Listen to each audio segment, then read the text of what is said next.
You're my special friend. Welcome, guys, to another episode of Special Friends Podcast. It's your boy Wuzi, and we're back again. I'm here with Professor V, and I'm here with Karaoke. and we're back. said your name, didn't you? I think so. Did I? Probably didn't. But we're back again. Sorry for the beep. If you guys can hear the beep. But we're back again with another episode. Yeah, we haven't seen each other in a minute. Yeah. Feels like. At least I haven't seen Ariel in like a month. Feels like. Yeah, it's been a long time. Yeah. How you feeling? I feel good now that I made it here today. Yeah, we had breakfast. Yeah. Yes, Wuzi cooked a delicious breakfast. Don't let them Potatoes, fool you, bro. Pancakes. eggs and bacon, Mm-hmm. and some fresh fruit. One of my worst performances when it comes to cooking. What? Some potatoes, the potatoes are haunting me still. Like, looking at those potatoes, I'm like, man, that is not how. like the potatoes, the looks personally. were deceiving. They actually were really good. It had the perfect kind of crunch Yeah. and crisp throughout. Man, I appreciate y'all. Nonetheless, I'm still thinking. Anyway, but yeah, we had breakfast this morning. It was a vibe. Ariel wanted some bacon, so we made that happen. Bacon and eggs. So that was a good time. How are you feeling? Yeah. We always enjoy it. Yeah. Yeah. Yeah. Yeah. Yeah, it's getting towards the end of the semester, and I feel like that's all I ever talk about. So it's that starting to catch up to me just in terms of it being all that I'm consuming. And I don't know. I'm just ready to get back to some of the basics. She's like, I love my career, but not that much. Not 11 classes Yeah. worth. It just means I haven't had a real quality social life, and that's just, and yeah, there's like a lot of other stuff that results in when you're not socializing, So anyway, I get it. yeah, The I don't know. isolation. Yeah, I'm feeling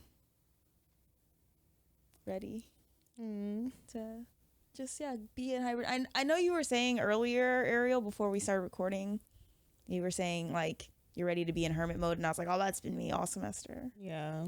But yeah, repercussions to staying in hibernation mode too long, but I have to be here a little longer. So AKA, we about to be outside. wait, yes, Yes. I am. She's like, wait. I'm hoping yeah. for holiday parties. Yeah. That doesn't sound my vibe. I don't know. Do people have holiday parties again?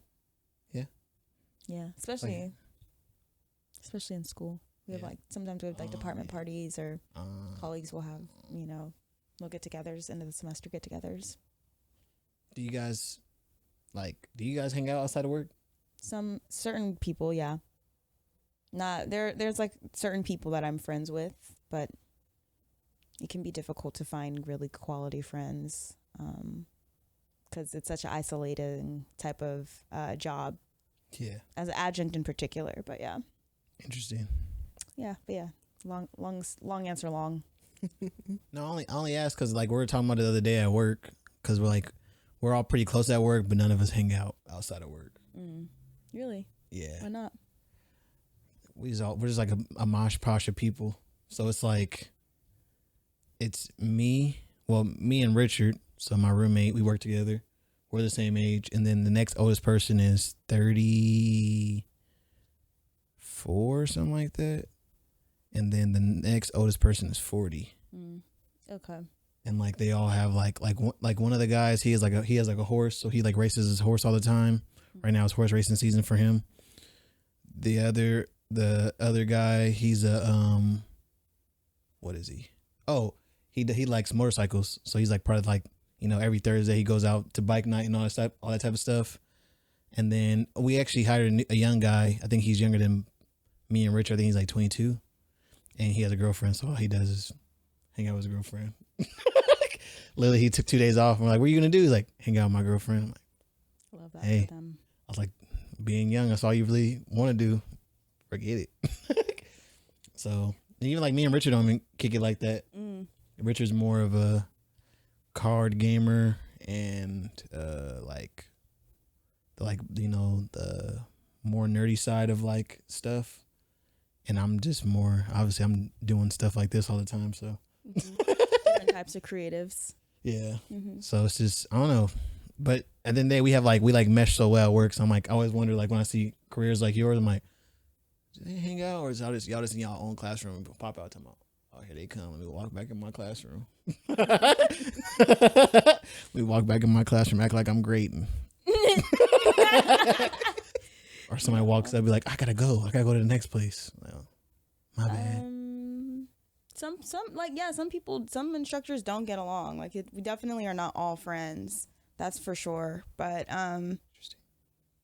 yeah, I mean, like any workplace. Yeah. We don't all have like the same teaching philosophies and approaches, and so there's that in itself creates its own kind of tension. You know, you for me, I've met friends at work through sharing classrooms. Like if I share, like for example, I have a friend named Karen. She has the same classroom. We teach the same class, but she teaches the class at 11. I teach the class at 10. So we share the same classroom, and her office is right across from mine, and we happen to have office hours around the same time. So Karen and I have become friends this semester, and I have another colleague, Jeff, like that as well. So, but the thing is, next semester we probably won't have the same schedule, and so even though I have these friends that I make, it's not like the opportunities to spend time together are necessarily consistent every semester.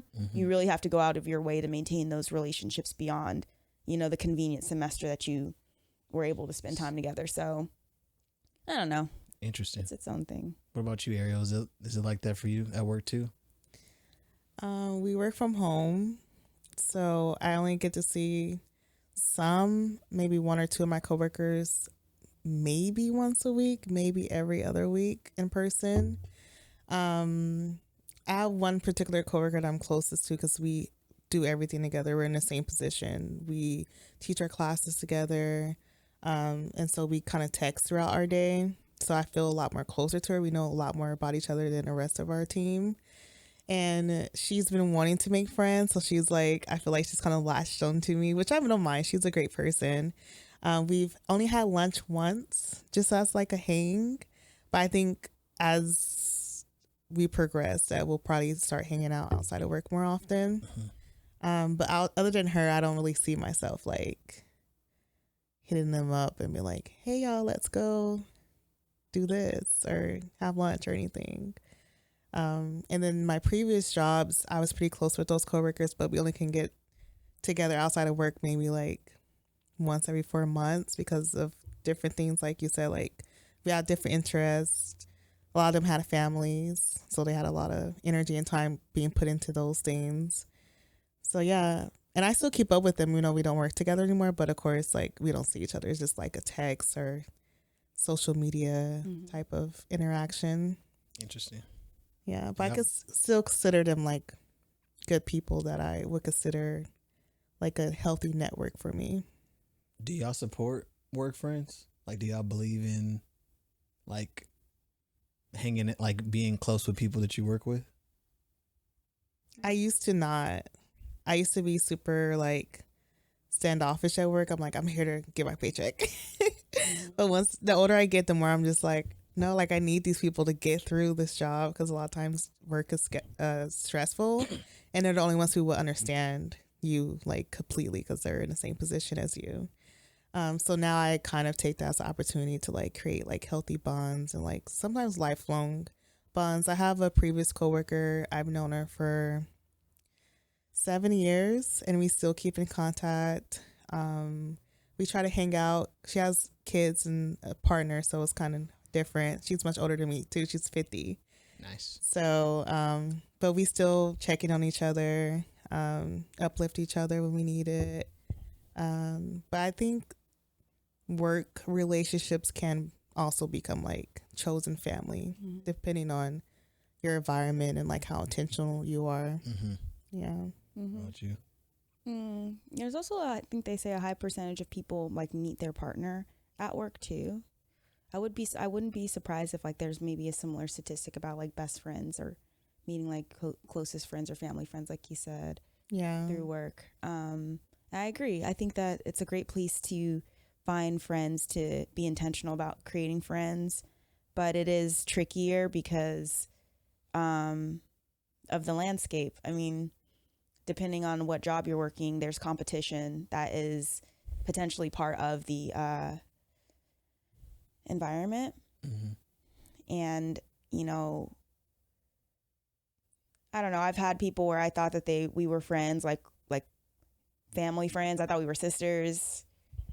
And it just, the behavior that I found wasn't sisterly in the long run. And especially as I started to pay closer attention after, you know, I've already shared the story on here before about what I've experienced recently. But, you know, I believe in friends at work. I just, from that, took from it that you can't be friends with everybody. And also, you have to be careful with friends at work because it's very easy for you to be taken advantage of. You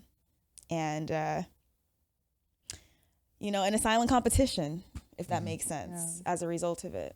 Interesting. I have 3 positive examples. Okay, I'm sorry. That was so negative. Oh, no. You were being very realistic, and like you should factor in those things and be conscious of those things. Definitely. One is my cousin and his wife. They made a lot of friends when they worked at a chain restaurant. I'm not going to say the chain restaurant. They quit that place, opened up their own 2 restaurants, and hired people that they worked with. And they've been working for them for like 10 years. Another example is my cousin. She made all her friends do work, and now they're all like her kids' godparents and like godfather, godmothers, and they're all still a family. And then the other example is my previous manager. I used to work at like summer camps and stuff. She became friends with like, you know, when you're working summer camps, like you make friends there, especially if you're coming back every summer. So she got a few promotions. So now she's a director, and now she hires all her friends to work under her every summer. And they're still friends outside of work too, like best of friends and stuff. I still see them like always together on social media. I'm like, dang, they're like genuinely friends. Wow. So those are like healthy, positive examples that I've seen come from like work relationships. Good for them. Interesting. I don't know. I don't know why. I just thought about it when we're, you know, as you're just talking, just because, I don't know. I guess I've seen 50-50. It really does depend on I guess it does depend on the career. I feel like more project oriented companies, you probably have like a better rapport with each other because you guys kind of need each other. And you guys, it's like the team is kind of dependent on that cohesion. But even like I remember like a lot of like restaurants, a lot of like grocery stores, a lot of like places like that where it's kind of like you versus everybody else. I feel like there's a lot of camaraderie because like we're all going through it together. If it's busy at the restaurant, like we're all getting beat up. You know, like if you're at the grocery store and it's slammed, like all the cashiers are getting it. And that's not like I don't know. They got some like almost like like example, like if you're having a rough semester, there might be somebody who's like la di da di da. Oh yeah. The best semester of their life. Yeah, exactly. Like I just do this for fun. Yeah. So it's like I can definitely see that. It's funny like when she was talking about how, oh wow, they're genuinely friends. Like there was a story, I don't know if you guys saw it recently. It was a basketball player. His coach, he's like his high school coach. He invited him to come watch his games, but the coach was talking and said, yeah, when my wife was sick in the hospital, the basketball player would always come and visit his wife in the hospital. And when she died, he actually moved in his coach to live with him. He's like, yeah, you shouldn't like come to New York, live with me. Like, I know it's been a tough situation. Come stay as long as you want. Like lives with him. And it makes me think, I was thinking about the same thing that she was basically saying, like, dang, like they really locked in. But I'm like thinking to myself, like, why do I think that way? Like, I mean, like, why wouldn't it not be a genuine relationship? Yeah. But I guess, like you said earlier, like, I didn't believe that at all either. Like, believe in having work friends, because I'm like, y'all gonna snitch on me. So I don't rock with none of y'all. Can't trust none of y'all. Yeah, like if I take the day off, I don't want to say like I did something on the day off. Be like, ooh, like so. I'm like, no, I ain't gonna have no friends. But as I had that mentality when I worked at Save Mart, I like the department that I worked in. I'm locked in with everybody. Like I got all their numbers. We hang out. Like obviously we tapered off now just because I live here. But when I lived there, I used to have like I'll cook dinner and invite everybody over and we'll have a good time and chill, play games and stuff like that. So yeah, interesting. I don't know. I don't know.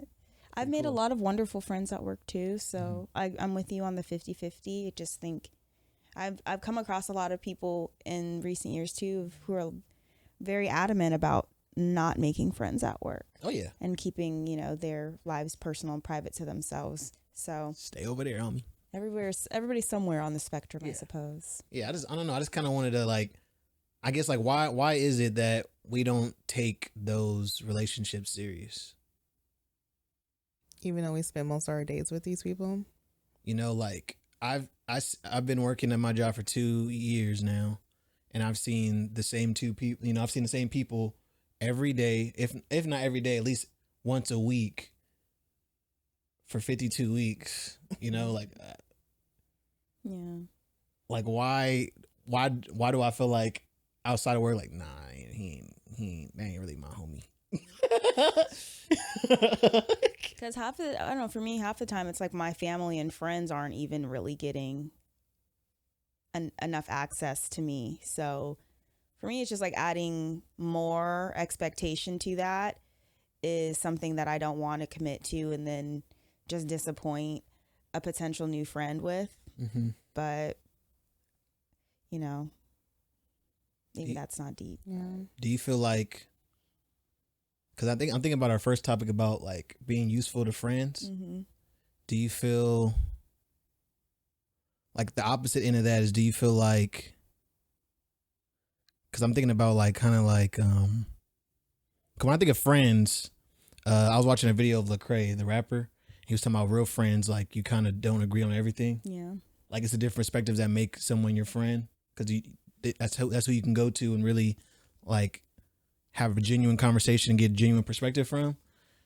And I was thinking about like when you're talking about like the lady saying useful, I'm also thinking about like sometimes, especially like work friends, at least I can speak for myself. I used to give my work friends a lot of passes that I wouldn't give my real friends passes on. If that makes sense. Like, remember we were talking about like flaking? If my work friends flake, it's like, probably had to work, or, I know they was working all week, just now, whatever. Versus my actual friend, like, man, I know you got a job, stuff like that, but it's like, oh, bro, you keep flaking on me. I was wondering, like, I don't know, do we, even though like they're not, is it because we don't label them as genuine friends, we give like kind of like work friends passes? Like, do they get to get away with more? What do you think, Ariel? I don't think I ever experienced that. No? No. You never dealt with like I'm talking about like microaggressions, or they move in a certain way, you're like, oh. But it's like okay, no, nah, maybe I'm crazy. So when I started actually making friends at work, I was blessed enough to like have really good experiences with them. Mm-hmm. So we never really had any incidents where there was like microaggressions or like someone really stepping out of line in a sense.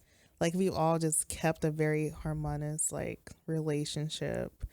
Like in my previous job, I think that was like my favorite group of work friends. Because we were all on the same page about what our program outcomes were, and we were all super passionate about what we were doing. And so it was easy for us to advocate for each other, stand on business is how people say it now, for each other. Stand on business. When like things come up, like we would never throw anyone under the bus. Like we stood solid together. And I think that made us stronger. And I think that's why I still like outside of work, I trust them. and we all just got along. Like our personalities blended well. We really got connected to the point that we understood each other's strengths and weaknesses, and understood like, okay, this is my strength, this is your weakness, so I'm gonna step up in this area. And so I think that's partially why they were my favorite group to work with, because we knew each other professionally, like what our strengths and weaknesses are, and then personality wise, we're just like awesome together. Like, I don't know, we just blended really well. Interesting. So, but I never faced anyone like being in a higher position and like treating me differently, or like trying to micromanage me, or like come with like the microaggressions or anything like that. So I don't know, maybe I just got lucky with the folks. But there are people in my workspace or my company where I'm like, they're not, they were my friends for a reason. Like I can see how they move, and like, do you avoid those people? Yeah. Okay. I literally, especially my previous job, because it was so political at that job. And so there was very distinct people. I'm like, I did what you want to have to. And outside of that, that's it. It's what it is. Because there's a lot of people who are like you said, snitching, or they were trying to move up, so they were just doing anything to like get it and step on someone's head. Yeah. Interesting. Yeah. Yeah, that's all. I don't know. I don't know why that thought came to mind. I think it's just like with work friends, there's more on the line. It's like a higher, higher impact, or higher risk. Higher risk. Because there's more on the line. Whereas like with a friend that you don't work with, you know, you don't have to worry about if it falls out. If you know what I mean, your job, you don't have to worry about all that kind of stuff. So there's just a little bit less pressure to have to like each other, or have to get along, or have to accept each other. It's really much more a choice at work than it is. But I also think like a friend is a friend, you know, so I just think that it's just, there's more at risk when you have a good friend at work. That's all. But yeah. Interesting. Because you're like playing with your income, your career, your reputation in the professional industry. Mm-hmm. So like you're lucky because you've had people that want to work together, that, you know, want to do good works together. And it's just and I've had a lot of I still have some great friends that I started off as coworkers with. So, you know, it's those people that make friends work, but weird. Work friends work. I know, right? I don't know. I'm gonna leave it alone. I'm gonna leave the topic alone. I'm gonna leave it alone. I was just kind of, I don't know. It was just something that really, as we were talking, I don't know, just struck a chord with me. Like, it's funny how it's kind of like, you know, it's kind of like school. We have like friends that you were cool with at school, but as soon as we graduate, like that was it. Like there was no other reason, there was no other thing that drew me to you being my friend. Like it was like almost like a vicinity friendship. Like we're in the same class together, so we're cool. But when it's like, you know, you get your lunch, I'm not hanging out with you. Yeah. And I'm like, I wonder, maybe I should be, I'm thinking too hard about like wondering why, but I'm just like, I wonder why there's never a next step. Because sometimes I've been the same way where like I met a lot of cool people when I used to work at Mart, going to store and stuff like that, but nothing drew me to make that step. Like, hey, let me get your number. We should go hang out. And do you think that plays into the usefulness? Like they're a useful friend because it was out of convenience and proximity? I would say so. Yeah. Because like, it was cool when we was all like, but it's like, you know, I feel like it goes to, and we can bring in like you said, when it comes to being useful, like, or we should just like really like explain what we mean by that. Like, if you can you like explain what the? I feel like Ali explains it well. I was listening to the video before we started recording again for a refresher, but Ariel shared a video with us about this young woman who I think is an influencer. She was talking about not wanting to be a useful friend, like how she was coming across people that would say, oh, you are so helpful. I've grown so much since knowing you, and I would really like to be friends. And she was saying that that's like not at all the type of friend she's looking for. She just wants to be in friendships where there's just an appreciation for that person's being. It doesn't have to do with the labor that you offer and do and exchange with one another, but just being able to share space and appreciate each other's personhood at minimum, not at minimum, but most importantly. So I think that's like the best Cliff Notes I have. Yeah, that was recap. awesome. Thank you. Yeah. So we were posing the question, like, you know, how do you feel about that concept of like being like a useful friend? Because I don't know, I think about, when I think about the word, especially like, you know, Ariel was shared before about like the word like community. I feel like the point of community is to lean on each other. So like there has to be, it doesn't have to be, but it's the best when there's use there, where you can like, you know, I think we talked about, like we talked about a couple episodes ago, like there's one business that can do this, so I'll give you tortillas if you sew up our aprons or whatever. You know, like they might not be the closest of friends, but that is, you know, that's a worthy relationship nonetheless, because, you know, we're helping out each other. I guess for her, I can respect it. If that's what she wants. She's like, no, I don't want nobody who's going to use me. And I can respect that. Probably want more people on her level that have like something, because I can relate to the idea of like having something, you almost have something worth losing. The other person kind of doesn't. So it kind of gives it, like I said, gives the relationship imbalance. Yeah, an imbalance in that way. But at the same time, I don't know. I think, I guess I would have to gauge it on the person. Like, how do you guys feel about that? I feel like all relationships have some type of transaction to it or exchange. So I think it's unrealistic to be like, all my relationships just gonna be, you just need me for my presence, because it's like, but your presence is also an energy that you're putting out. So I don't know. I get what she was saying, because she did start to talk about like just not being used or like taken advantage of. So I got that concept and that aspect that she was going towards the end of the video. But the absolute that she presented in the beginning of the video, I'm just like, that doesn't sound realistic. Yeah. Like, we typically do make friends because we're in need of something. We have a void. And not necessarily like, oh, I want them to teach me how to do life. It's more so like, oh, like, like, yeah, that's racist. It's more like, boy, I need you to feel. Like, oh, I want friends that. I'm sorry. It's okay.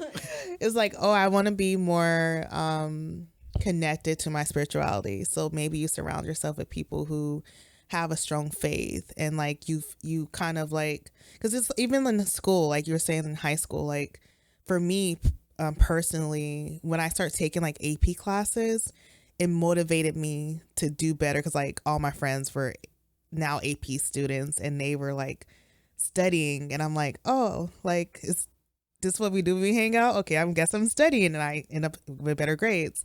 And it kind of takes me back to like the conversations online when they're like, surround yourself with people who are already at the point you're at. So that's one side of it. I mean, at the point you want to be. So that's one side of it. But it's also just like, it should be a balance. You shouldn't only seek your friends out to be like a millionaire. Like, oh, they have to be all millionaires because that's what I want to be. It's more so like, oh, I want to be more fit, so I'm going to go to a gym and maybe make friends there, and maybe I'll be motivated to be more fit, or like change my lifestyle habits or whatever. So I feel like that's just normal to do when you feel like you need that type of community. But you also have to think about what you're offering. If it's your presence, like we talked about, like being your authentic self and showing up as you are, that's still worth something, you know? Yeah. I don't know. I just feel like every relationship is going to be a give and take. It's not going to be just like a no exchange or no transaction. Yeah, she I agree, but she was saying something along the lines of Sorry, I'm blanking, but it's right there too. Did she give any disclaimers? Like she didn't, like, I'm not saying this, I'm saying this. She did give some disclaimers. Oh, you almost had I almost had it because that was a jogger. Useful. How you make somebody feel. She's talking about usefulness being about, like being friends because you make somebody feel better, and that being the root of the usefulness. And I do think that there's a lot to be said there, because she was saying, like, if you have a friend that is always calling you when they're down, but they never call you when they're up, it's like, then you're using me. And that's not a real friendship, because real friends are naturally there for it all. I'm not just here to serve the purpose of helping you to feel better when you're down, and then when you're winning, I'm nowhere to be found. Yeah. Like, I'm not invited to the celebration when I was picking you up when you were stumbling, or like, holding. I was holding out an arm when you were stumbling, I should say. Right. So yeah. I do appreciate that sentiment, and I don't know. I think if you're talking about usefulness in that way, I get what she's saying. If you're talking about a useful friend, you're talking about somebody who's like, man, I'm always depressed, but when this person comes around, like, they know how to bring me up. So I want to be friends with you so that when I'm down, I can like hang out with you and you'll bring me up. If you're talking about that, then I can't get with that either. Yeah. And I can get that aspect. And I mean, I can't say I've been there too often, but I've definitely, I think I've told the story before. I don't know if I told it on the pod, but when I maybe 2 years ago, I think Super Bowl Sunday, me and my friends all we got all fancy, went to some fancy restaurant, got faded. And after that, we like went to Starbucks, and we're out, like I said, we're all faded, trying to sober up at Starbucks, just standing outside. Some people are getting coffee, some people aren't. And we're just chatting it up. I remember this guy was like looking through the window, and, like, I didn't pay no mind. And then he like comes outside, he goes, WZ. Cause I have like my little sweater on. My little sweater on has a WZ on it. WZ. And I'm just like, he's like, oh, don't be like that, man. WZ, I saw you from the window, and like you had all this like good energy, so I wanted to come and like, get some of that energy. And I'm like, I don't know you. Yeah. And I felt bad. Like after he left, I felt bad about it. I'm like, oh, like I kind of was standoffish to that person. But at the same time, I'm like, that's like a weird way to approach somebody. Like, it's not like you heard me say something interesting, you want to be part of the conversation. It's not like you had something to say. It's not like, like you had nothing to add. You just wanted, that's all you did. You just came because you just wanted something. And that's such a weird way to intro a relationship. Yeah, to initiate that. He probably really did see, your energy and, was attracted to that, but it is an odd way to approach. You didn't think he matched that vibe? No. Shout out to Zeke, though. Okay. He definitely didn't match it because, like, he just, like, we're all talking. He just came and, like, cut through the whole group to talk to me. And I was like, bro, and I had shades on. I felt bad. I put my shades on. I said, I don't know you, man. And I still feel bad about it. But I think that kind of like what the lady said in the video, and a guy talked about this recently. I was watching videos about networking. He said people will reach out. This is how people will reach out to network. I want to do this thing. I see what you do. I want you to help me do this thing. Why would I do that? Why would I take time away from my friends that I'm hanging out with right now to give you energy? And I don't even I have no context. Like, yeah, it was dope that you said, look like we're having a good time out here. But like at the same time, I'm like, bro, I don't know you. It's not like you said, hey, my name is Zeke. I'm new to the town. I don't really have people like that. I'm looking for new friends. I could have respected that more, but I'm just like in a bad place and I want some positive energy. Like, get away from me then. I'm on a good vibe. Yeah. And that's what I'm saying. Like, if she's talking about that, where it's like people are trying to have a friendship from a deficit. Well, or just that, like, people aren't always going to be able to provide that. People, like you're saying, Yeah. Like they don't have the capacity or the bandwidth to reciprocate it. Yeah, or just like we go through different seasons. So there's going to be times where maybe, yes, I can provide you feeling good, but sometimes I'm not going to feel good. And, you know, that's where it comes back to what she said about being able to just appreciate a person's personhood, because if you can still love and appreciate a person even when they're really at their most unsavory, you know, that's a real relationship. Like, that's a real friendship, or insert whatever type of relationship it is. But if you know, get the ick and then it's a wrap based off of, you know, just the person not being able to maintain that level of raw for you in your life, then, you know. Yeah, she made some good points. I think the video, what she messed up at, because if you look at the comments, people are just like, what do you mean? But I think she put too much in the video, because she presented 3 different concepts basically. Yeah. And I think that's what deterred a lot of people from what Too much. Yeah, I think she should have just made 3 separate videos and gave her context behind each statement she was making.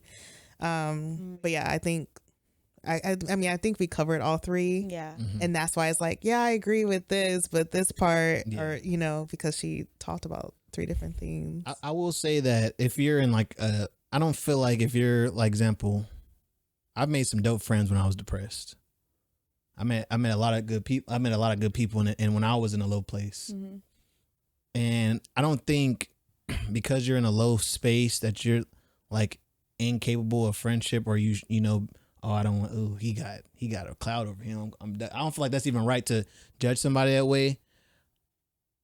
I would say, like, people be careful when you're kind of in that state, because you do come off like like people like I think the beautiful thing about friendship is that at first it's not like a necessity, right? Like, we're friends because we genuinely like being around each other. I think that's the beautiful. I mean, over time it becomes like, I can't see my life without this person. But at first it's literally like, you know, like, oh, I just like, yeah, like, I don't have nothing to do, I want to hang out with this person. And I feel like when it comes to like building new friendships, I feel like that's important to, like, I don't know, like, how, like, I don't know how to intro it, but like, that should be the vibe going into it. Like, I want to be around good people. I want to enjoy myself. And I feel like sometimes if you're not in that space, maybe it's not a time for you to be like trying to, like, I don't know, make new friends. I feel like when I was at my darkest, like when I had to go to therapy, I wasn't out trying to hang out. Like, I was more inside trying to figure out what's wrong, like what's going on with me. And not saying that everybody is going to do it that way, but I realized, like, okay, if I go out, you ever had that person where you keep saying positive stuff and that person like, oh, they keep saying something negative. It's like, why'd you show up? Yeah, man. Like, you said, oh, it's raining outside. I hate rain. Oh, but like, it's dope because like the grass has been dry and then the ground, man, but grass feels terrible on my feet. I hate wet grass. Like, it's like, okay, bro, what do you want? Like, what do you want me to say at that point? You know, like, no one wants to be around that person. I feel like if you're in that space, I think you have to be like self-reflective and realize, like, okay, I shouldn't be around people. I feel like I'm low-key in that space right now. Not like severely, but like just going out last night, I knew I was around good people who love me, support me, good vibes. And I feel like sometimes I do feel bring that kind of negativity. They're like, how's your week? I'm like, it's been rough. Like, and they're just like, oh yeah, like, and I'm just like, well, I'm happy I'm here. You know, like, I'm happy I made it to this point.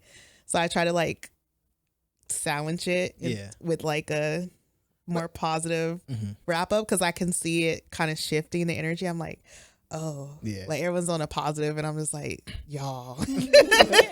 Yeah. But at the same time, thankfully, I'm in that space of people who's understanding, and they're just like, girl, we get it. Like, you know, life happens. But I'm just can understand how I can understand how, like, if I, you know, was in a group of people who weren't so like positive and healthy in their like faith and hope and stuff, how they can be like, she's here, we're gonna avoid her, or like you know, like she's probably going through something again. Or even like I said, that was the first time you met them, and you came. You're like, I'm having a terrible week. You're like, okay, I don't know you. What do you want me to do about it? All right. But sometimes people connect on that too. Yeah. They be like, I had a rough week too. Let's go drink. I can relate. I can relate to that. That's funny. Some people have the capacity for it, you know, and not all people have the capacity to support people through those times. And that's where I think that sometimes friendships can fall apart. So, because I know, like with my old roommate, I was deeply depressed when we were living together and difficult to live with. But, and I remember her telling me, it used to be so much fun. And I was just like, That's a fight. I fought. damn. Fighting words. What you mean by that? And I have not forgotten that. But, you know, for me, it's also probably needing to dig a little bit deeper into why I haven't allowed myself to have fun like that in a while. And like I said, some people have the skills to help you move through that in your life, and some people don't have the skills or interest. And that's where you start to negotiate how deep the relationship is. Yeah, that's You know. true. And I will say too, to shift the conversation forward, I think for the people who have friends who are in spaces like that, and you guys already are friends, I feel like as a friend, again, depending on how severe the friendship is, I feel like there's almost a duty to pull that person out. You know, like you said, the bacon. Yeah. For me, I'm like, well, let's make you some bacon then. Like, it's just that simple, right? Like, so they'd be like, oh, for sure. And got the phone, like, man, she was tripping about some bacon. Can you believe that? No, I'm not inviting her over ever for no bacon. Like, but some people are like that, right? Like, you know, I think that's the thing that when I've been down, I've had friends literally be like, nah, we going out. Like, nah, man, I'm cool, bro. I'm trying to stay in the house, bro. Nah, bro, we going out. I'm pulling out. I know where you live. I'm on my way. And I'm like, all right, I guess we going out. And then I'm like, man, that was a great idea. You know, I'm glad we did that. You know, like I feel like I don't know if this is true, but it feels this way that I feel like nowadays friendships aren't as deep as that anymore. Yeah. I feel like when somebody's like down, like we gonna avoid them till they back up. And even sometimes people self-sabotage. Like example, like I'm that way. I'm just not gonna come around until I'm in a better place. And I can't remember. I think Simon Sinek talked about it, where he was like, you take away. That's like a relationship building moment. You don't let somebody sit in the mud with you. It's like, no, don't come here and sit in the mud with me. I'm in a bad mood. Leave me alone, please. Stop.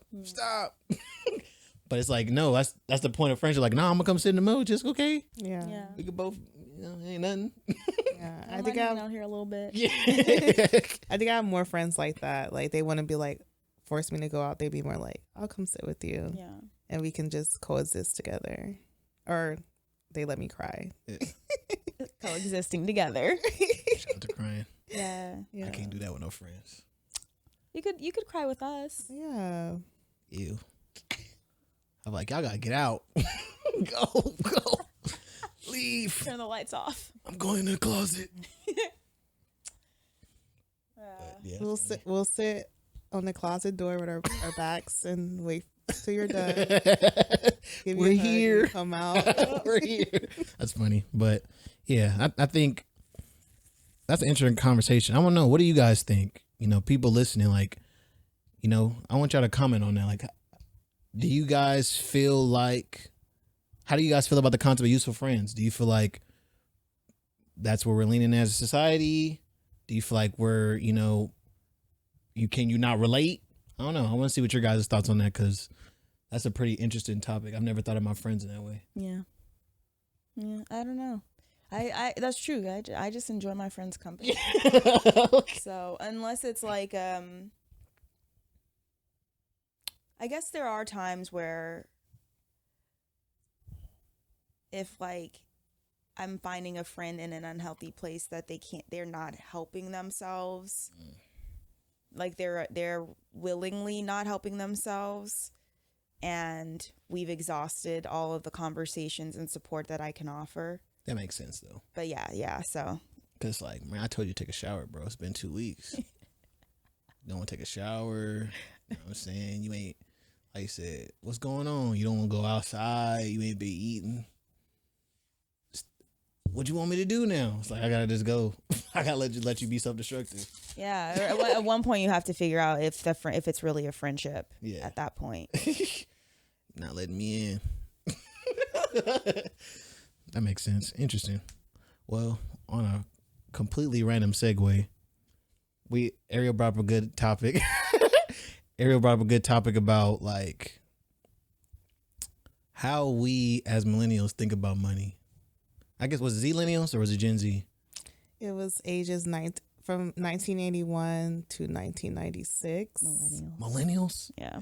Yeah. Millennials said some wild stuff. They said that they feel like to thrive in 2023, they need, was it $25,000. $525,000 a year? $525,000. It was a quarter? 25. Yeah. Wait, that was one quarter? No, that's for the 25. year. Oh, in a year. Oh, I got nervous. I think you said, Girl math. because like when I did the math, that's what, $43,000 a month. I think I so. don't know. I didn't do that math. Yeah, I did my own math. Yeah, I think that was Girl math. I know, right? I think it was like $43,000 a month, which is like basically what you make in a year. You need to make that a month to exist.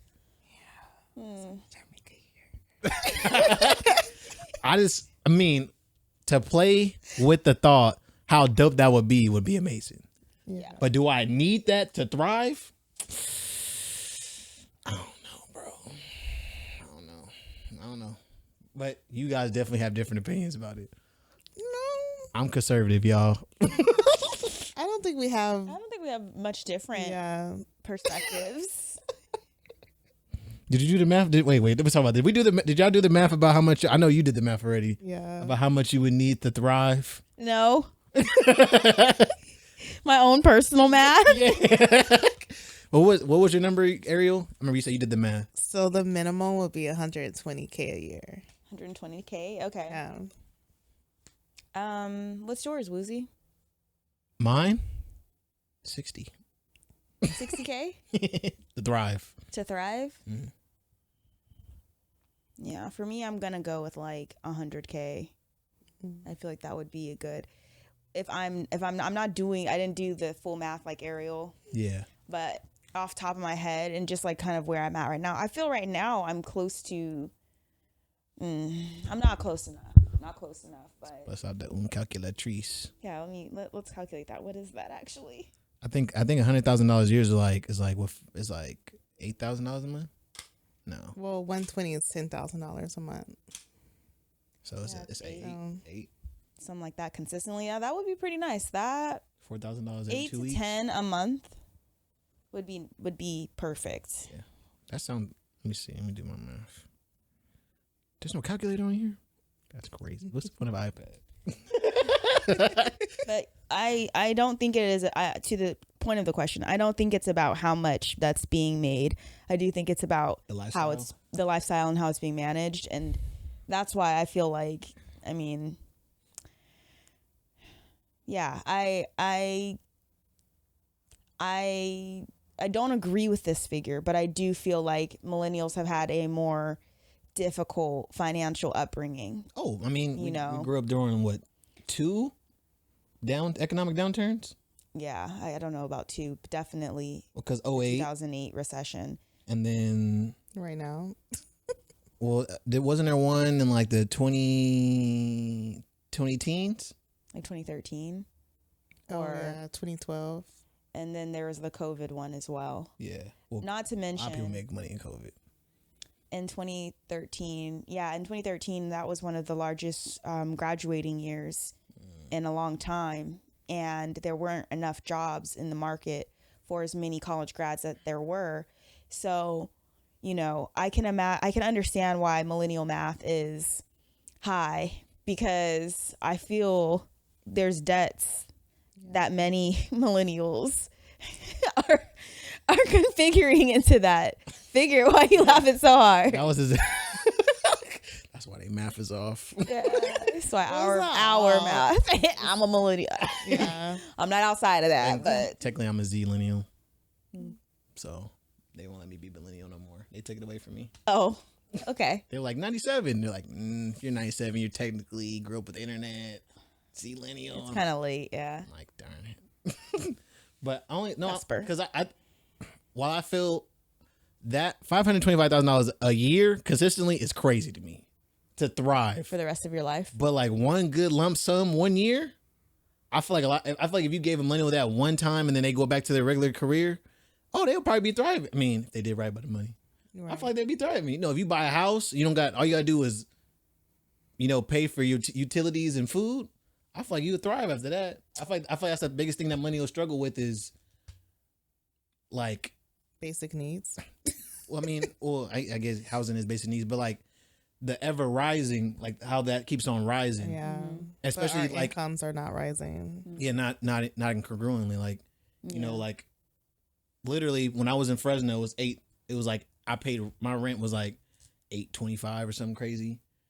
And like now for like the cheapest one bedroom, it's like 12. Like they're getting closer to, I think it's like 11 or something like that. Like 900, 11. No, it's like, yeah, $1,100. And I was like, $1,100 for what? I mean, like, it's Fresno. There ain't nothing going on. Like literally I had to work at Amazon and then a second job to afford that. Mm-hmm. And like, how is that? I get where it's like, well, that's not fair. I don't think that's fair. I mean, and that's why I think it's crazy. But if granted, it's a magical problem. You know, when you talking about dreaming, we want to dream. If everybody could live somewhere for free, I feel like everybody's life would be like their life would just like skyrocket. Well, you think so? Because basically part of what that study that Earn Your Leisure was quoting, I believe they were measuring how many people believe money can buy happiness. And so millennials happen to be the generation with the highest percentage that said yes. We have actually happened to be 60%. I feel like it can for people in certain circumstances, because if you're unhoused, unemployed, maybe you don't have any support system, like money's going to bring you happiness because you're going to be able to hopefully sustain yourself once you get that money. Like you'll have your basic needs met to just like live life. You have clothing, a home, food, an income. But for people who's like middle class, how much money is really going to bring you that much happiness? Like, and then there's millionaires and all these people who aren't happy, you know? But I think for like the basic needs and the people who's just like they're barely getting by, I think that would bring them happiness. Yeah. And that's what I feel it. I think that the root of that also. I'm sorry. No, I was just saying. I was really just thinking about like I feel it. What? She was like, "Are you thinking the process? You about to say something?" No, I was saying I feel what you're saying. Like I don't think anybody.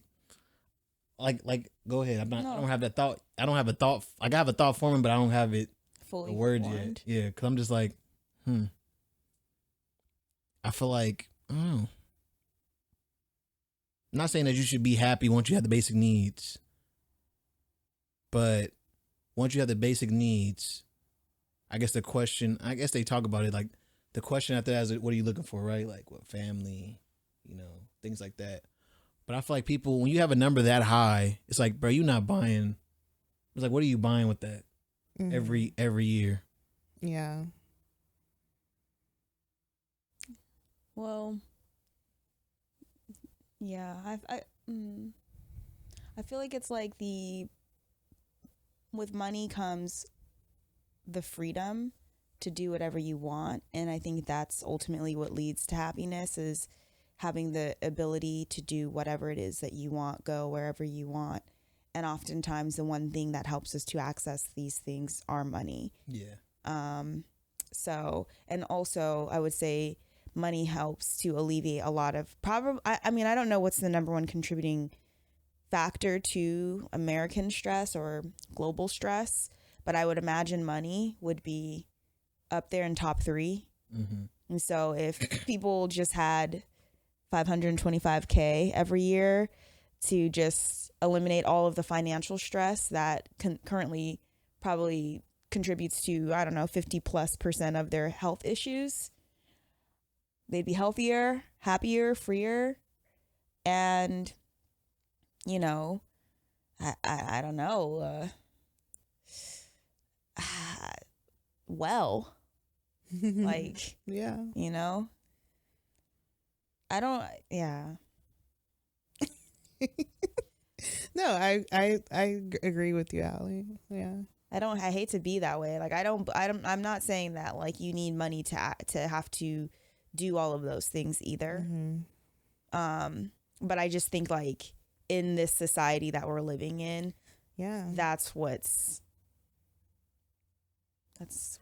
how we have to navigate yeah. to access some of those things. I mean, there are people that are No, homeless by choice too, because they don't want to deal with money or bills or jobs some of or the happiest people, by the way. yeah. Yeah. But But they have community. yeah. I mean, they definitely have that. I was gonna say, like I said, I don't think the sentiment behind it is wrong. I guess I was just like, I think what you said is what I was thinking about. Was like what people really want and what they think $500,000 a month is gonna give them is freedom. And when I think about freedom, I feel like you could get that with way less than $500,000 Yeah. a year. You know, But with debt, huh? And children. Well, that's the potentially. thing. That's my thing. That's my thing too. Now, like again, because millennials aren't college students anymore. You know? I would I want say to know like how many of them have a family, like with children, grandchildren, stuff like that. because I will say that debt is truly what has people like bogged down. Yeah. You know, like as someone who has recently gotten into debt, this is the first time I've ever felt like, damn, I can't do nothing. Like you can't do nothing with good conscience. Like before, when I had like no debt and like if I spend like $2,000, it's like I ain't tripping.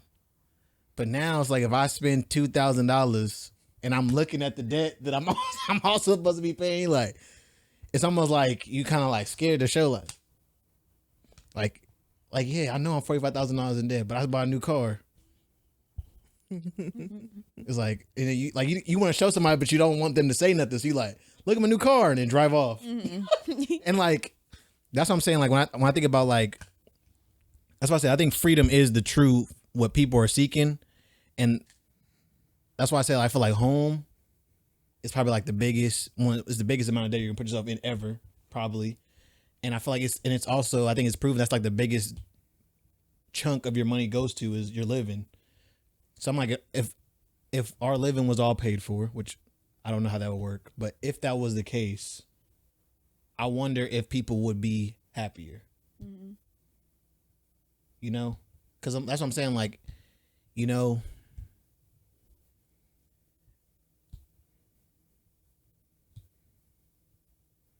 I was happy when I was at home. You know what I'm saying? When I lived in my little room, I didn't care about having a big old living room, nothing like that. I didn't have to pay no rent. Yeah. So like if I want to go take my trip, I can go. If I wanted to do XYZ, I could do that.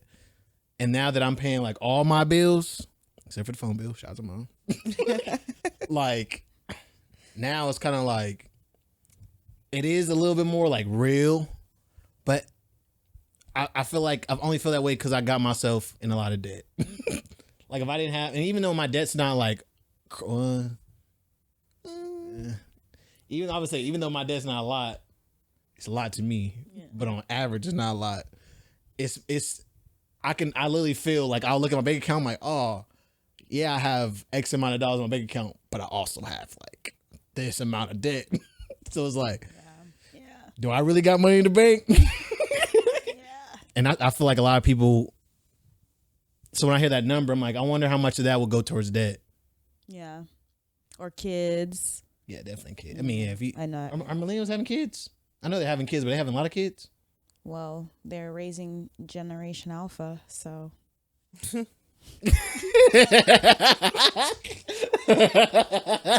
Because like everybody's slandering millennials raising iPad kids. they're the worst these days. Bro, anyway, They said that we make the worst parents. But hey, who raised us? Period. That's all I gotta say. That's all I gotta say. That's all I gotta say. no generation ever gets it right. That's all I can say. I mean, we'll see. Okay. We'll see. That every generation. I got faith in Gen Z. I feel like Gen Z is kind of got some of that like old people, like that old people. Like I don't really care. We gonna do what's best for us. Yeah. And that's dangerous. But I feel like when it comes to kids, it's like, listen, we ain't finna do all that. I don't care what you want to do. I saw a guy who was talking about his budget. He was talking about that with his kids. Like his kid wants to be a figure skater, and they're debating like, should we like basically go into debt for figure skating, or like tell her like this is something we can't do, and like he chose like this is something that we can't do because I'm not gonna go into debt for this. And like while it breaks my heart, I also like the sentiment he was making is basically like I would rather her have a parent who was there than like me not be there to give you something that you want. Like which one's gonna like benefit you longer in the long run? Yeah. And I think Gen Z kind of has that spirit where they're like, listen, I don't care about none of that. we can go live in the woods for all I care. Versus like millennials still kind of got, we grew up on Pin My Ride and stuff like that, so we kind of like cribs. We still got the lofty dreams. I want that house with 10 rooms. Yeah, I still got that dream low key, but I realized like I don't need it though. But at the same time, like if I can afford it though. Yeah, if you gonna need that $525K if you. I don't. But that's what I'm saying. I'm good. Look, I'm a roommate. I'm happy. I'm happy. Leave me alone. What all would come with having to manage $525K a month might be more stressful than what it is to just make the money you're making now, and accessing the freedom. What that country song say? Money might not buy me happiness, but it could buy me a boat and a truck to pull it and a silver bullet. You never heard that song? It's a country song. I don't know his name. My grandma used to listen all the time. It's her favorite song. But that's how it goes. Money might not buy me happiness, but it could buy me a boat and a truck to pull it and a silver bullet. But I feel it. Anyways, yeah. But I think there was one more topic. I can't remember what it is. What is your special interest or guilty pleasure? Oh, I scared y'all with that the other day. Y'all didn't believe me. We believed you. We just hadn't seen it before. Man, I was cracking up. He was holding the iguana. Huh? Oh, yeah. Catch and cook. That was fire. So the question was, what is your special interest or guilty pleasure that you consume on social media?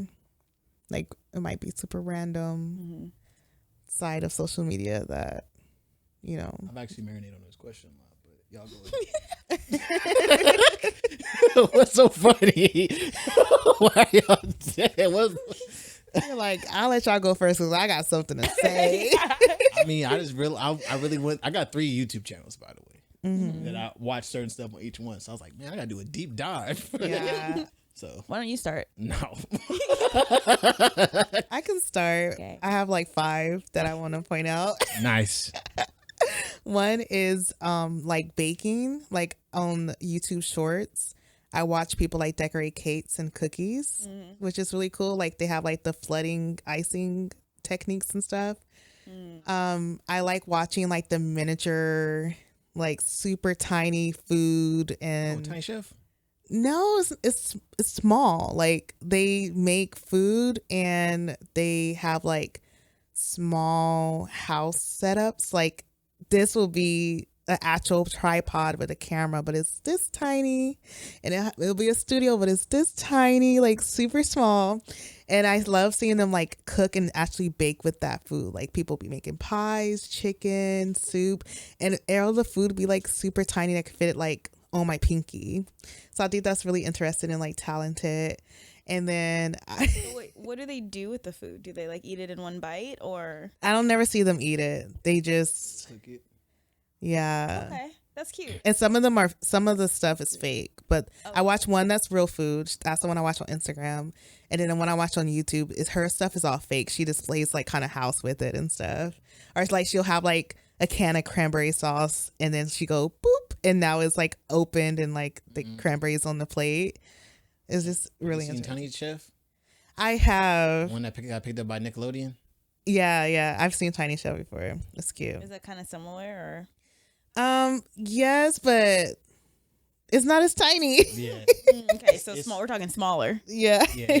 Tiny Chef is more like, instead of like, you know how we'll cut a whole tomato, Tiny Chef will get like a small piece of tomato and like cut it like a real and like put it on like a little sandwich. Yeah, Yeah. that's what I was thinking of. Yeah. So she's talking about like it's smaller than that. Like it's Yeah. almost like you're using like tweezers to Yeah. patty. Oh, Yeah. Mm-hmm. I've watched it, so I know exactly what you're talking about. Yeah. I feel I've come across those videos, but they're so tedious and they make Yeah. you Oh, impatient. they make you just. Yeah. But what were you saying? What was the next one? The other one is like ASMR, but like the one where they have either the soap cutting. I like those. It's like satisfying. Or the one, I don't even know what kind of material it is, but they like crumble it and it's like all the different colors. The like the sand. Is it sand? It comes, they sometimes it's like a block and they just, Chalk. it's chalk. Okay. The chalk ones. Yeah, it's usually chalk. I like watching those ones. It just, the sound and like me imagining what the texture feels like just does something for me. So I like those ones. The one. High people. I feel like ASMR is only a thing because of people who like high people. Oh, that's like where it started, you think? I think Amos, but it does something to people though. I don't know. It could have started off I there. always said because I remember being high, that was like the first thing, like, bro, put it on. We're just sitting there. And I feel like those views created more. It started the algorithm for it. That's funny. I can see that. The one that I just got into was the chefs that make their like cooking cinematic. Oh, yeah. I can watch those. I don't like, that's like the only food content that I watch that I don't get tempted by. Yeah. I just be so mesmerized by how beautiful like the shooting and the editing and the perspectives and stuff on. But yeah, those are the ones I want to share. That's fire. I don't have quite as long of a list, but most of the excuse me, most of the weird things I like to watch are like ASMR. Also, I was talking to y'all about wood soup. Wood soup is one of my favorite ASMR styles. Oh, that's the name of the channel. Yeah, the real wood soup ASMR is what it's called. Oh, wow. Because there's lots of ASMR artists who like to do wood soup now, but there is a original, or I think it's the original wood soup. But she's, because the thing about ASMR is like it is actually a form of art to those who appreciate it. And so like when you come up with a style to your video and then other artists start doing the same thing, it just like, you know, usually it's best to give credit where it comes from. But anyway, I digress. Wood soup is one of my favorites. Okay. And personal attention videos, like ASMR videos, are my favorite. Just like spas or massages. And then I also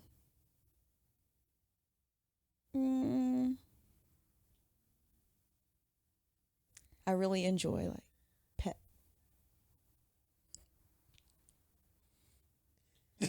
That was crazy. Now, what wasn't it? That was somebody screaming like a maniac. Like, Got me nervous. No, I don't see nothing out there. It's like kind of far away. so There's goats out there though. He's screaming too. Anyway. Sorry about that. You were No. saying the ASMR, the personal attention, and then massaging.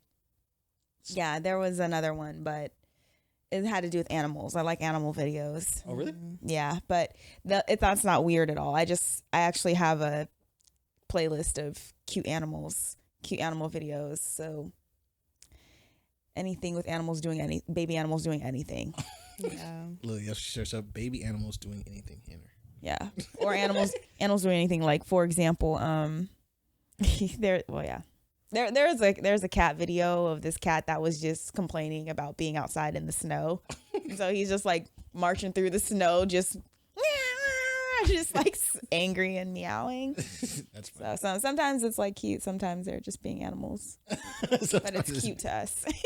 Anyway, That's funny, interesting. What about you, Wuzi? Man, where do I start? Yeah, no, I actually, it just depends. I've had different seasons. As I was thinking about it, I just have different seasons of weird videos that I watch. I think everybody has that video that, like, if it's like 2:00 in the morning, like, you like wake up and you're just sitting there like, I'm gonna put something on. You're just like mesmerized by it. It's been different levels. Like I told them, the video I showed them was that iguana catch and cook.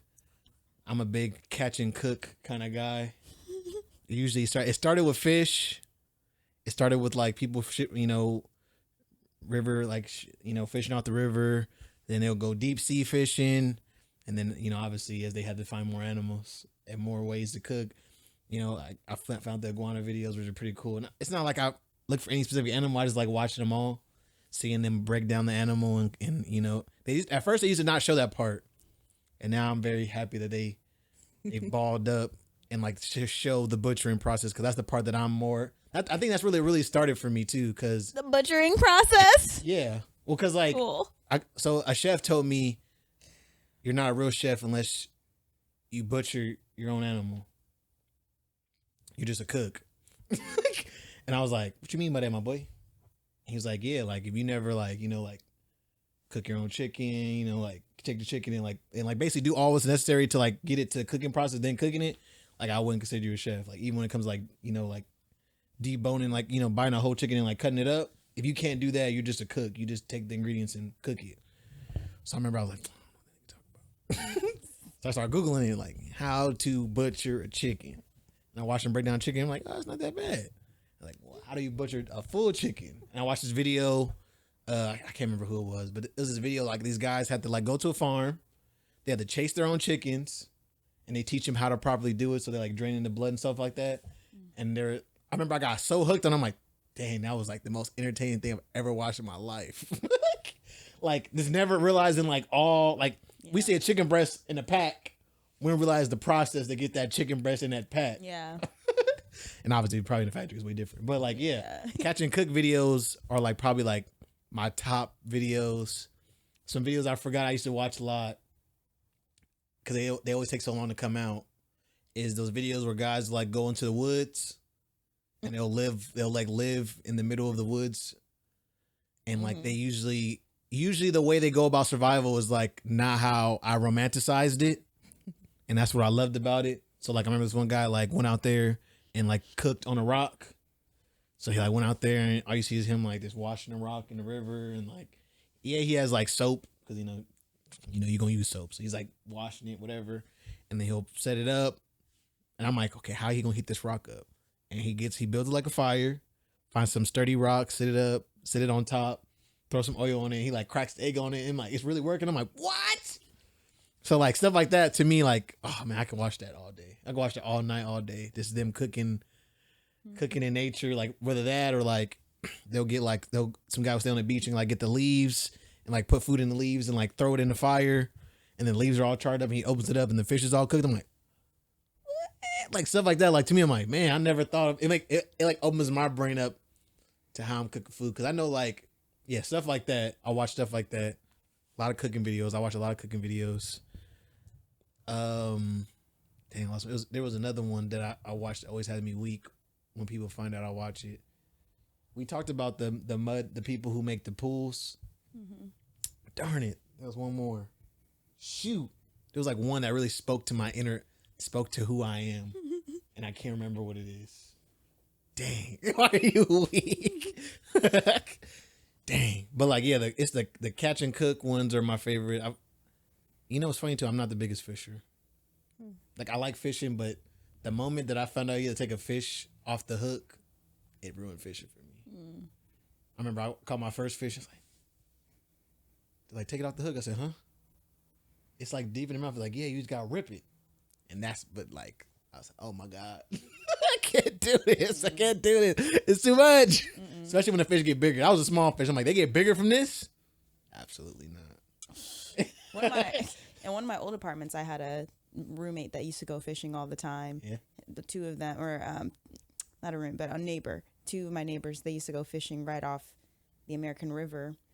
And they would come back home and they would butcher the fish right outside. Yeah. It was like a courtyard. So everybody could see the butchering process, and it always smelled so intense. Gotta let that knife follow the backbone.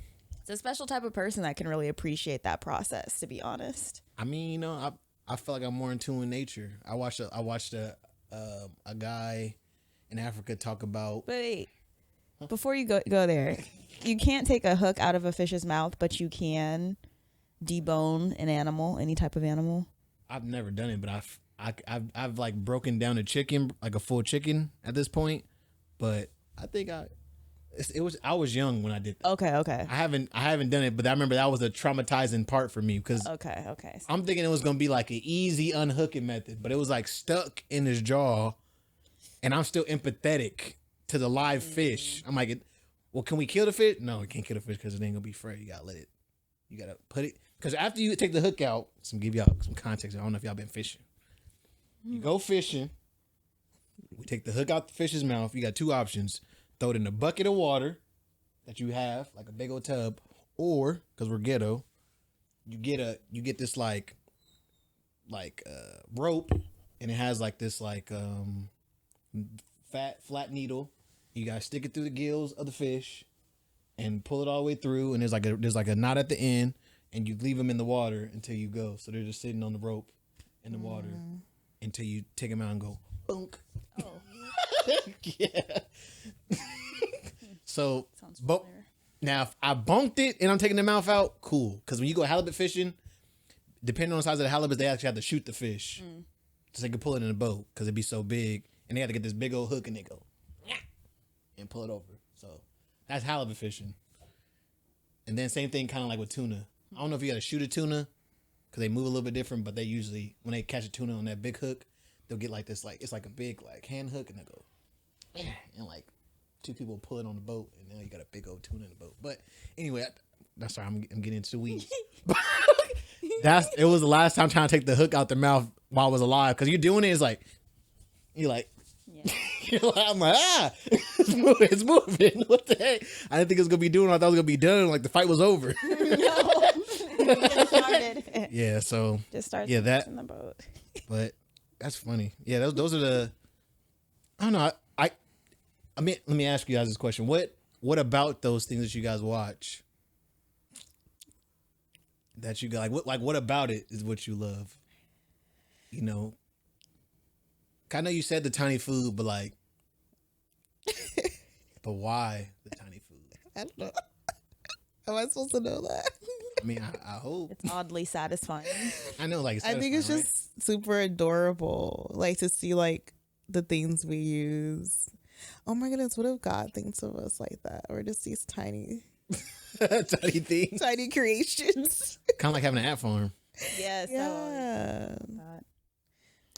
I don't know. I just like seeing like real, because them cartoons are like typical, like I guess children's toys. I mean, now they have very realistic things, but back in the day, like a milk carton was just like white. It didn't have any detail to it, or like, you know, the little things we used to play with as kids. But now they have store brands of stuff, and it looks exactly like the things we're actually using, but it's just like super miniature. And I don't know. I think it's just so cute.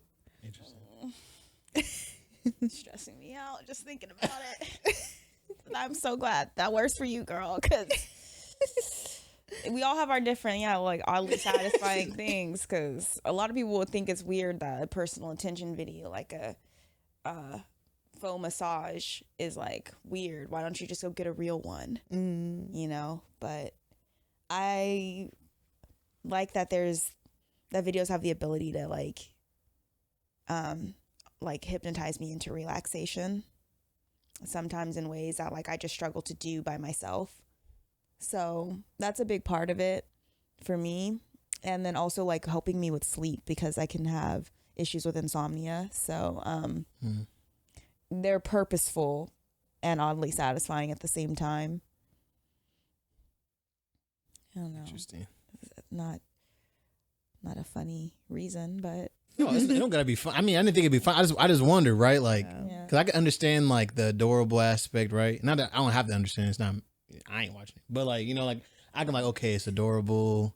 You know, makes you feel, you know, like, oh, this is like, good. like this. I like, you know, it's like kind of like you imagining, like, oh, I get to actually see my imagination like pan out, and like for you, I can understand like the.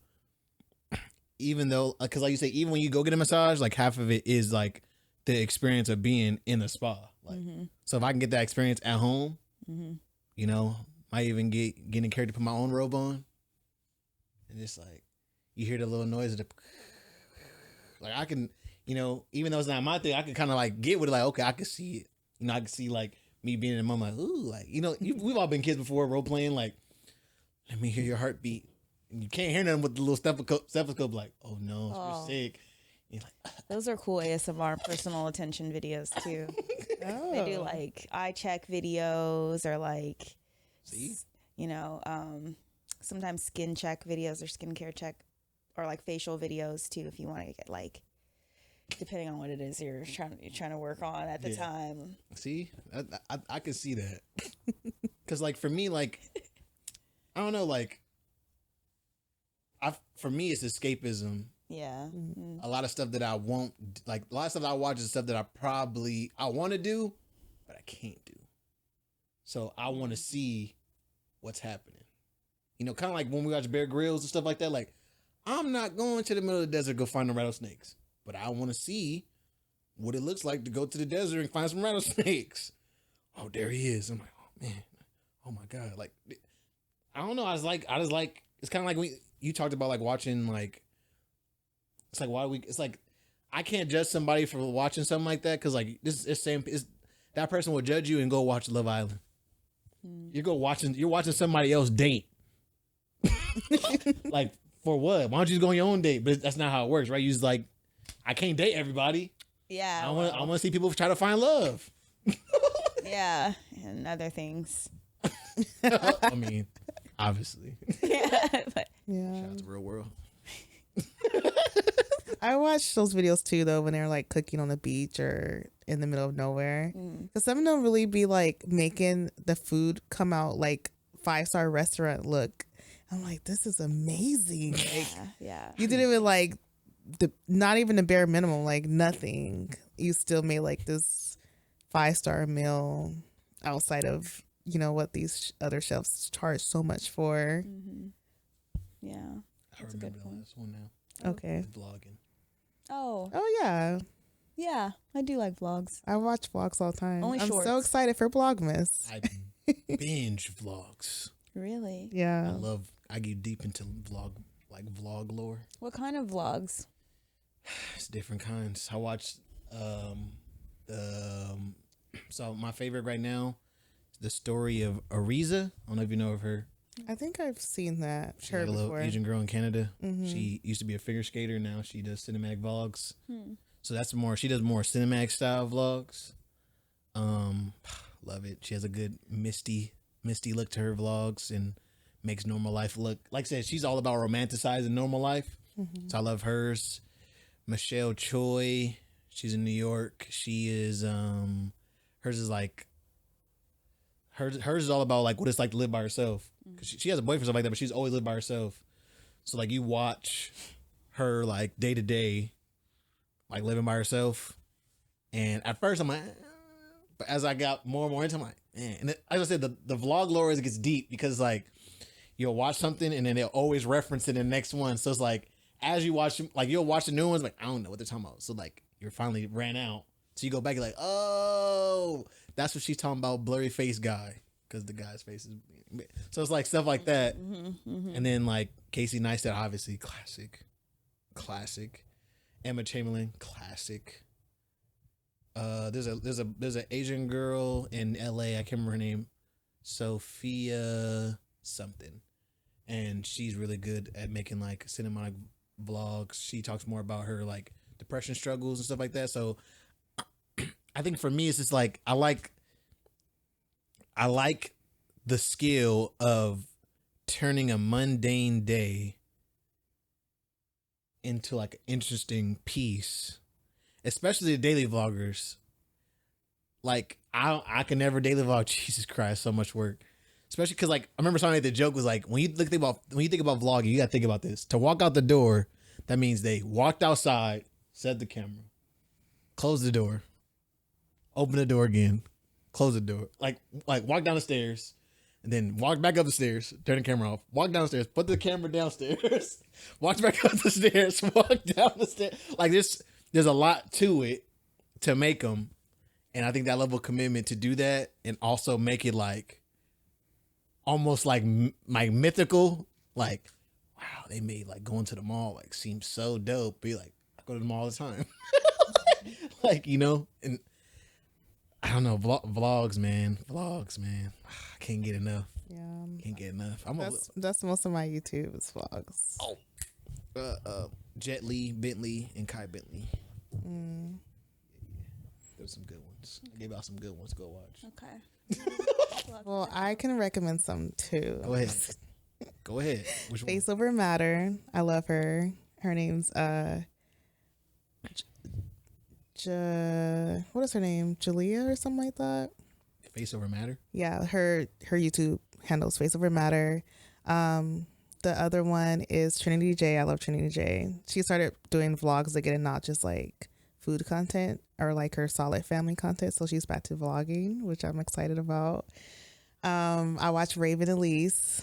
Her channel has went from like vlogging to her just capturing like her planning for all her events, because people really engage with like her big parties for her birthdays and her kid's birthday and her holiday party. So right now she does, and her home renovation, because she bought a home while she was she got big on YouTube. Nice. So she has a whole series about how she's renovating her home. I watch newer people now. There's this lady, I don't know her name, she's from Africa, but she shows like a day in life in Africa, which is really cool. There's this girl who her vlogs are silent, and you just have to read the screen to know it. Oh, those are my. Yes. There's a girl I follow, and I think she's I can't remember where she lives. I think she lives in like a European country, but she works.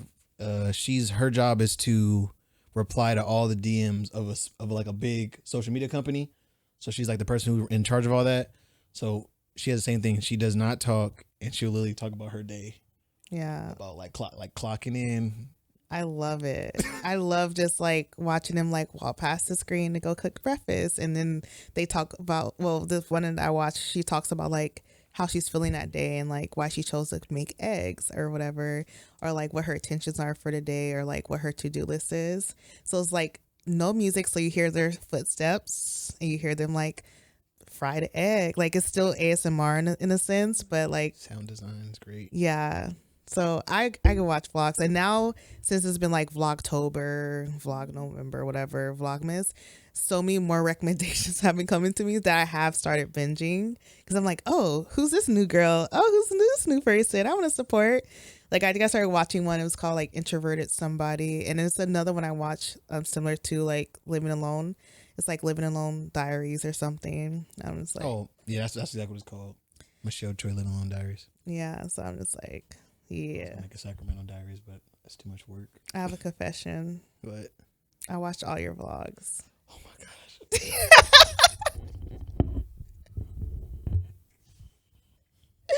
When I first met you, you were like, I have a YouTube channel. I was like, oh, let me go check out his YouTube. So for a week straight, I ate breakfast watching your vlogs. I was like, oh, he seems like a dope person. It's out there. I supported you. I mean, I didn't ask for a YouTube for nothing. It's like the thought. Like, I think that beautiful. This is. I'm gonna get back to vlogging, and I'm gonna tell you why I love vlogging. A guy talked about it the other night. I was watching a video. Where people mess up when it comes to vlogging is that they vlog for other people, which some people are really good at doing that. I think Emma Chamberlain is pretty solid at talking to the camera like it's just you, and you'd be like, it's just me and Emma Chamberlain hanging out.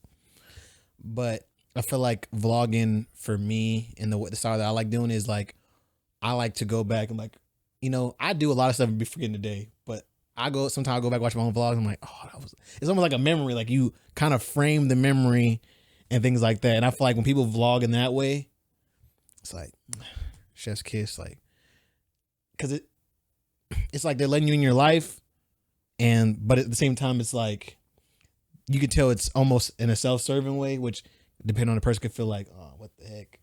I don't know. I love the aspect. There's a lady I follow, Alia Zaitza. She lives in Seattle, and I was watching them for a long time, and then I stopped watching them because they broke my heart. She got married in secrecy. They're like, I gotta ask the confession. We got married in secrecy, and we've been married for like 2 years or something. Like, that's it. My life is a lie. I was like, this is her boyfriend, like, cause like you know, and I'm guilty of it too. I ain't seen him in a couple of videos. I hope they didn't break up.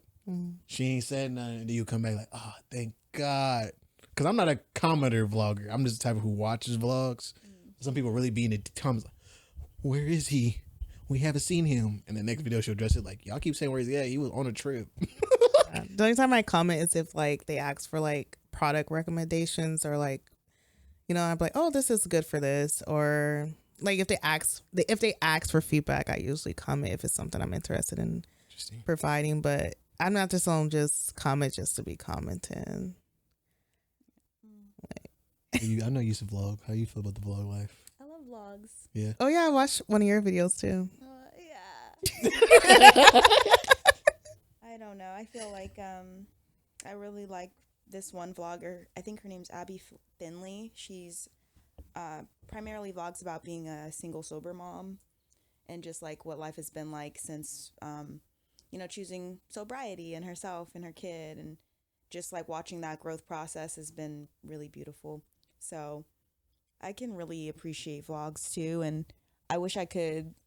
It's not even I wish I could, but I know Ariel and I were talking earlier about having a bunch of videos and things like that to produce great content with.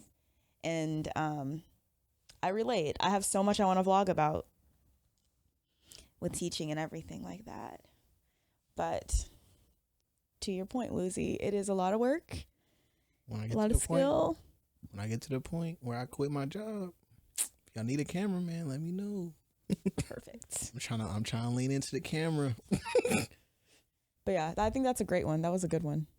The vlog, yeah. I feel like everybody can, like, even though people are like, oh, the vlogging market's saturated, nobody's watching vlogs anymore.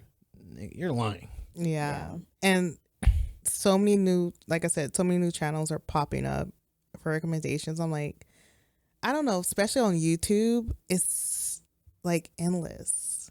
I will say this, and something for every person. Yeah, and I will say this about like people who, like, because they're, this is something I truly believe about saturation. I'll leave it on this because I know we got time. It's 2:00. I will say this about like vlogs, like even like about the concept of oversaturation. Kind of like what Ariel was saying is it's like a vlog for everybody, but I also feel like there's a lot of people who are vlogging who are garbage, like straight doo-doo. Like, don't talk to the camera well. Like, I'm checking out. If I'm watching a vlog and I'm checking out, next. I'm not finna watch it. Yeah. There's definitely still an art to vlogging. Mm-hmm. Like, Casey Neistat is probably like the prime example of like talking to you and then take you to the next place. You're like, where's he skateboarding to? And then finishing the conversation, you're like, like, snatch you back into it. But some people, I've watched some vlogs where like, and granted, depending on the person who it is, they'll be talking to the camera for like almost 5 minutes straight. Like, bruh, what is this? Like you could have cut that in post, right? You didn't have to put the whole 5 minutes in there. But I mean, granted, some people have the voice and the way that they talk that they can do that. So you got to just play to your strengths. But Yeah. I will say that the people who are scared to vlog because there's so much vlogging out there, I would still recommend you to do it anyway. Because just like Ariel says, because somebody like one style of vlogging. The girl, the Riza girl that I'm talking about, if y'all go watch her, when you watch her videos, I'll tell you something crazy. She was vlogging for X amount of months and only got like 1,000 views a video. And when you see her kind of videos that she shoots, to think that she was only getting 1,000 views a video was crazy. And then out of nowhere, she just now they're like videos are like 270,000 a video. So it's like at the same time, like you kind of, which is why I brought up earlier about like kind of being self-serving with it. You really have to do it because you love to do it. It helps though if people like responding and stuff like that. But like Ariel said, like I'm not gonna respond. I'm not gonna just randomly comment. Oh, yeah. I'll like a video. Oh, I definitely. Oh, Yeah. I like and comment. I do both. Yeah. If I really. I only come if I absolutely have something to say, or if they're sending out a call of response. Yeah. Yeah. Makes sense. I've gotten into liking videos. I used to never like videos for the longest. Well, for me, it's just like I watch most of my YouTube on my TV, and so having to like use my remote and go up and then go over to the side and then like, but I can just pull up on my phone and like go and into the video and like it off my Like history. for me too, like I used to watch YouTube in the background, so I'll be doing something else. So for me to like it, I have to stop what I was doing, go back, and then I have my YouTube on the thing where it keeps on playing. So now if I waited too long and it went to the next video, it's like I gotta go back to the old video and like it. Like Yeah, I turned off that setting. really? Yeah, Never said it in the world. I'm like, no, I don't want you to play this podcast. I'm ready to listen to this podcast. All right. I had this on my save to watch later for a reason. That's what I don't like about watching my watch later is that I forget that it's a playlist. So you'll watch it and it'll keep going. I'm like, whoa. I was only 20 minutes into that. This is not the vibe. Yeah. That's funny. Yeah. Well, guys, appreciate y'all as always. Appreciate you. Hope you guys had a good time. Hope you guys enjoyed it. Do me a favor if you got this far. First of all, you're a champion. Big shout out to you for getting this far. Secondly, do me a favor, like, comment, subscribe, follow us on all socials. Rate the podcast 5 stars on Apple Podcasts. If you can, I appreciate it. Anything I gotta say before we get out of here? Thanks for listening. Yeah, thanks for supporting. Thanks. Make sure you comment what you liked about the video. Do you relate to any of the topics we discussed? What is your special interest? Short or long form content that you watch? Definitely share what is your guilty pleasure. 'Cause Yeah. I do. It's kind of like when you go on someone's phone and they got TikTok. You go through a TikTok. That's like a thing for me. I like to see what everybody else is like watching. Yeah. Let us know. But thank you guys, and we'll catch you on the next one. Peace. You're my special friend.